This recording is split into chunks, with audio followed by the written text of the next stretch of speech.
Yeah, let's do it. All right, no stories. Episode 8, as Wiz Pride. Welcome back. Yeah, man, we're back. I got to do it. Everyone's making me do it. We'll even try a little point down, but subscribe, man. Subscribe, like. It's like Pat Beverly said, right? Yeah, right. Pat Beverly. Yeah, we're gonna take one out of his page right there. Yeah, listen. Everyone keeps telling me to tell everyone to do that. We're getting all these views and all that, so we appreciate the love. Yeah. But yeah, let's subscribe. Let's do all that stuff on YouTube. Get that number up. Let's roll right into it. I'm pumped about this one. I got the OG threads for an OG here. Oh yeah. Some old school Seminole stuff. One of the questions that we can roll into that was asked, again, the question rolling in, it's awesome. Ton of questions. We still need just a full question episode, just the three of us, and we'll do that soon. We just have so many, dope guests that we want to get to it. So one of the questions I was asked was, we always talk about going to a place we could play, right? How did we end up there? We got to a place we could play. And then you have guys, and we'll get to Ryan in a second, and that, again, expectations are everything. So maybe we aren't going there with a game plan of freshman year. I'm going to start. I'm going to be a dude. But I know I'm going to develop here. I have a really good chance my sophomore year. I can contribute as a freshman, or like we'll get to his story. Something happens. A guy gets hurt. Not that we're ever rooting for that, but we do need to be prepared. And next man up. Yeah, next man up. And you hear people say like backup quarterbacks. I prepare every day as if I'm starting. And it's not that I'm rooting against anyone to get hurt or anyone to fail, but I do need to be ready when my number's called because I don't want to fail. So, when people ask that question, again, we get to expectations. And I just was talking to one of our 2026s, kid's a D1 prospect, and we went over like, hey, are we looking for a place that we can really contribute right away, which might vary our level of where we're going to look to play? Or are we okay with understanding as a freshman, and you'll get to your story, right? You're going to have to work as hard as the best player on the team, if not harder, and you still might not play. Yeah. But if you're okay with develop, you're okay to get used to the speed of the game, maybe physically you need to add some weight, get faster, whatever. So that changes a lot. So, and I think making sure that you're aware of that and dedicating yourself to that process is really important. Yeah, that's perfect. Making sure that you know what you want out of this whole process, and then going right into that. Yeah, making the kids have to understand: would you rather play at a lesser school, or would you rather get your ego stroked and play at a higher level school? Right, and again, but some people want either of those. Right, and again, it comes down to, like you said, getting yourself into a situation you're getting yourself into, right? And we started to compile a little bit, and everyone's putting pressure on us to how many commits you had, man. We had well over 100, 150, a lot more than you think. Right. And one of my favorite numbers, I think it's 4, which is 4 how many kids transferred, right? Out of, let's call it 200 college players, and only 4 transferred. Now, do the numbers on that. And that's credit to us, the coaches, and the organization in total, because that's what we preach: the loyalty, the teamwork, and also, dude, you know how hard the hard work we all put in, the families going somewhere that you aren't going to use them. You actually want to be there. So it's the right fit overall. Like, all right, maybe we redirect you from this school to this school because of this. And you know what? It works out. So we put a lot. Great stat, 4 transfers total. Yeah, and you know what? And one of them was a kid, and we'll have him on that went to a D1 school with full expectations of this might take a while to really. And he did give it 2 years, and he did redshirt, and he just never got to the full strength and health he should have been. So yeah, he transferred out, but that wasn't because he wasn't prepared for that. So in my opinion, it's really only 3. I'm sure he had a good experience when he transferred. Great experience. Everything worked out. He's probably really thankful for that you've had that conversation of what you were expecting. Yeah, and then after that, it was just I'm going after it. And I'm glad that I was prepared. Yeah, exactly. 100%. He went in there 100%. I'm all in. And you know what? If it fizzles for whatever reason, and this was a little bit of health, which kind of sucks. I would have loved to see him healthy. I think he was good enough. You're talking about. I don't know if you want to say his name. Oh, Ryan Schechner. Okay. Oh, yeah, we'll get there. Went to Towson. Right? Yeah. And he was absolutely good enough. And our pitching coach was a great dude, was prepared for all of this, and let him know, Where too. Did he transfer to? To Tampa. Nice. And he's loving life. God, that sounds fun. Yeah, loving life. Yeah. Good change. He's still there? Yeah. Oh, yeah. Last year right now. Yeah. Coach Scheck, by the way. Wow. Coach Scheck. He went down to Miami. Player coach? Yeah. Nice. Yeah, so. A couple national championships there. Yeah, no. They're fine down there. Yeah. All right, so let's do it. Ryan Hensley. OG. I even smirk. Yeah, dude, I'm fired up. I'm always repping the Mets stuff too. Nothing wrong with that. Hell yeah. Again, I'm pumped. I'm wearing the OG threads. I mean, I know you were the gold Gold camo. That was the first alternate. The first alternate. Well, it depends if you count the gold. The gold button down. The Good pro. button down. Yeah, and then Those are my favorite Those jerseys are too. great I love jerseys. those. Sweet. The button downs. Yeah, they're a little heavy. Wish but we had a they're maroon they're one, nice. but Yeah. Your brother had one of them. I think right? so. I think he got a so. maroon one.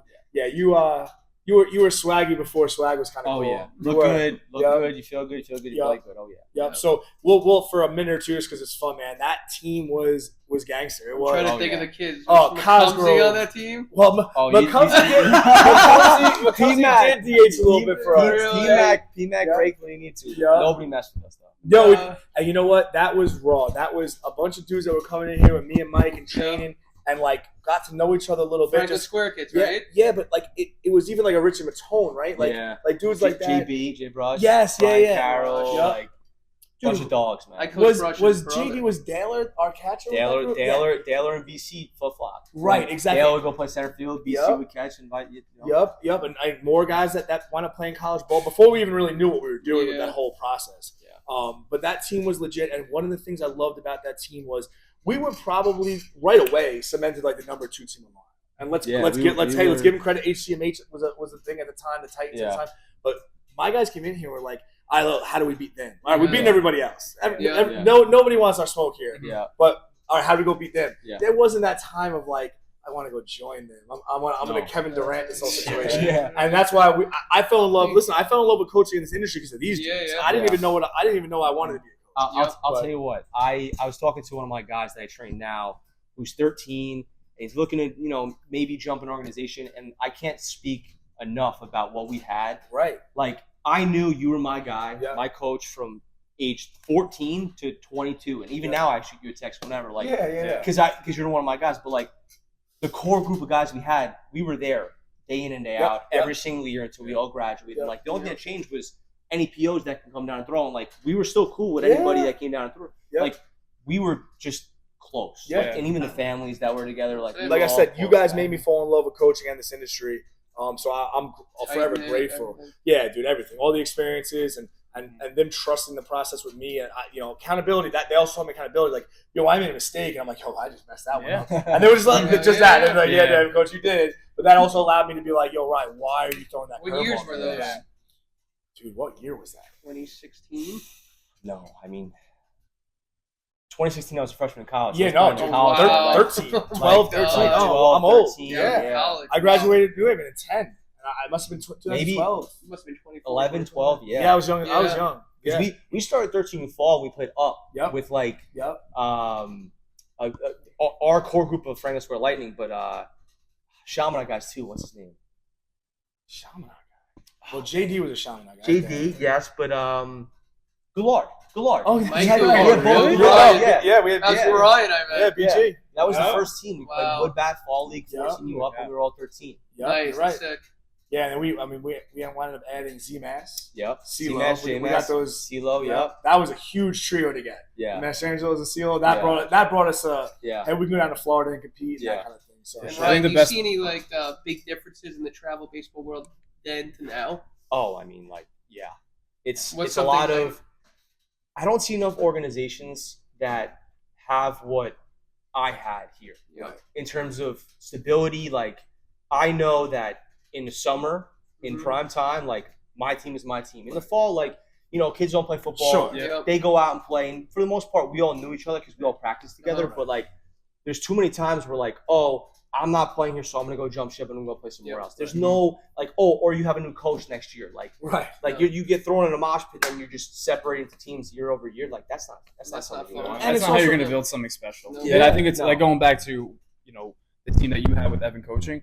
I think that's awesome because you got a group of kids who are dedicated and buy in with the coach, and the coach is just as dedicated as players. And listen, are. we're trying to do that. We try to do it over and over, and we do it. We do it Yeah. better than most. We do. Yeah. Maybe You do? we probably do better than everybody as far as that goes. Absolutely. Yeah. And still, sometimes I get it.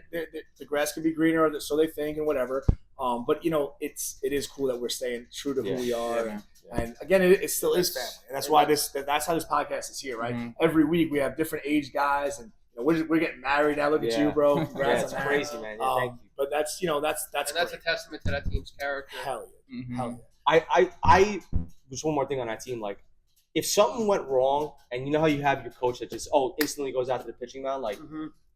I saw that Ev had the trust in me. We're like, I go call time. I go put my arm, arm around my boy Joe Nicoletti, who was there for a little bit. And like Joe was, he was a good pitcher, but sometimes he'd get rattled. So I would go up to him and just calm him down. Yep. Eddie would come in and talk. Tiggy would come in and talk. Let's all be real. If Eddie was on the mound, I wasn't going out there. I wasn't going to look straight at Eddie. Yeah, dude. So there were times, I appreciate you thinking I gave you all the shots, but sometimes I would just see Eddie start walking. Step off the mound.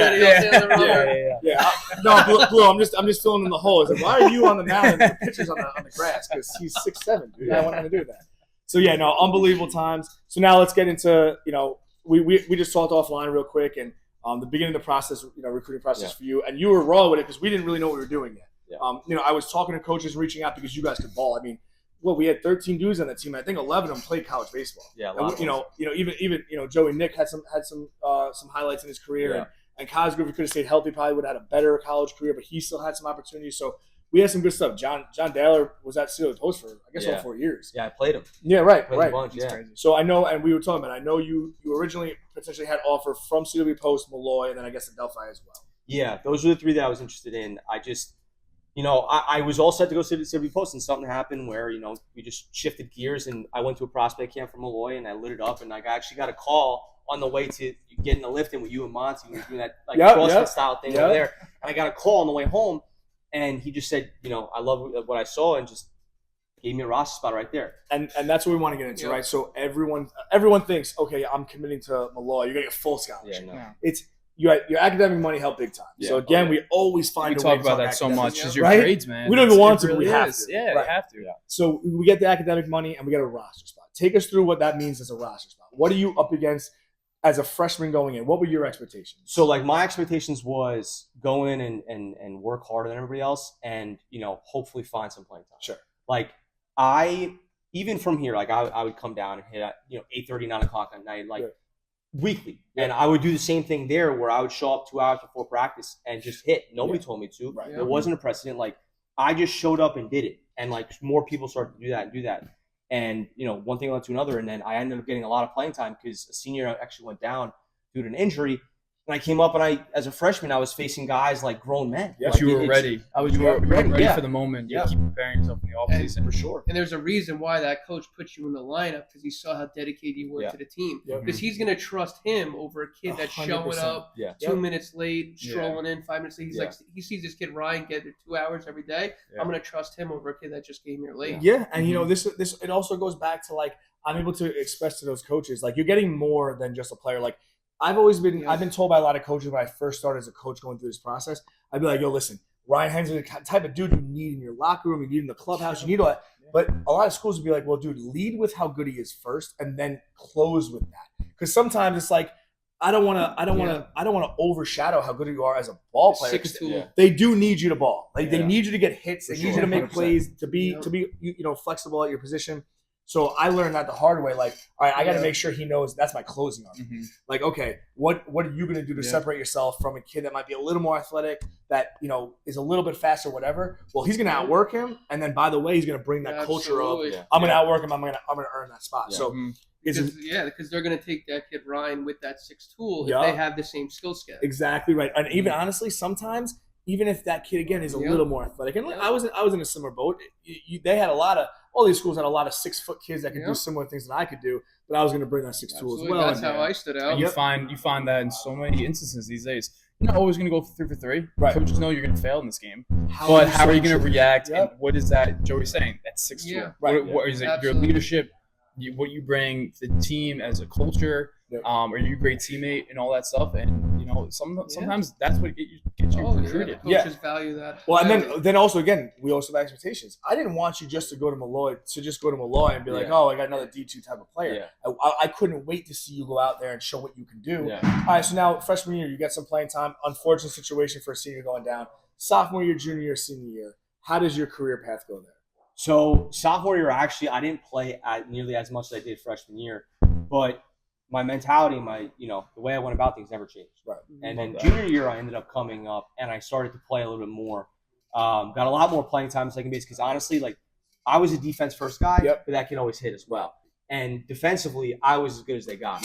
I was clean. I would always worked specifically on defense even harder because I knew, based on my situation, the other second baseman was a guy who raked. Right. Yeah. And he DH'd, and when it was a matchup sort of thing, and he ended up having to go play a position, he played second base. So he honestly came to me sometimes where he was looking for some tips defensively that I could give him when he had to be out there. Right. But honestly, he didn't want to be out there. So every time he'd get up there and he'd go rake, I'd be happy for him to be a DH. Defensive replacement. Right. Yeah. So, I was playing a lot more games just for that reason. Even when I didn't start, just getting in late in games, I get it at that. Even when I didn't start as much, just being that guy. And second base in college is a defense first. Yeah, so I was gonna say most lineups in college, you at least sacrifice possibly one spot in the order just to have that kind of defensive tool. Because second base, you're turning those double plays from the left side, and that is crucial. Yeah. No, absolutely. And then senior year was kind of